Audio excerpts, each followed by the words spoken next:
Here we are, talking science and sense.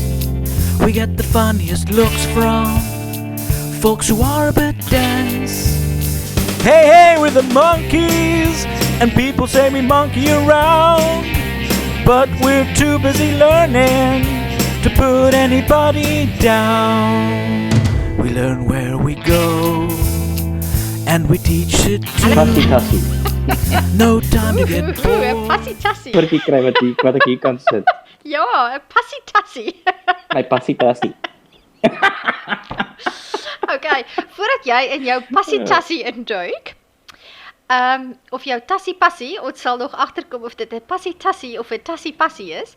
Maar kom ons doen net gou weer 'n samevat. My tas is ingepak. 3 dinge het uitgestaan. 3 bewyse het uitgestaan het wat direk Dit klink baie interessant. gaan so klein koffie lei tot die bevinding van 'n impakkrater uit die ruimte. En een van hulle was wat ek oor uit sal brei was tektite. Ek weet dit klink snaaks in Afrikaans, maar in Engels is dit Hierdie tektite. channel is 'n skoon channel. Okay, goed.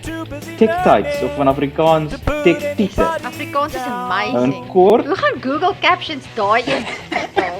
Ek sal dit wel sien. Okay, goed. tektite is Elke keer lag as jy daai woord. basies We always try to be friendly. Come and learn some stuff with us. maar die klink in die naald Ah? wat dit bevestig het as Klink in die klink in die naald. Wat is daar nie so uitdrukking nie? Ja, ek weet net van 'n spyker en 'n doodskus. Ek weet nie van 'n klink.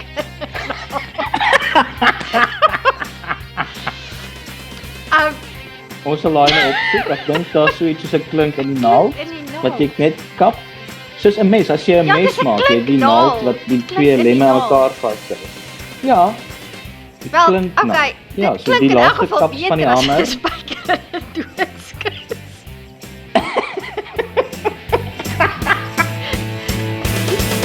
Goed. Jy sien dit al. Die Wat nou finale hy sê bewys. jy? Regtig? Die stap jy maar jy opkom.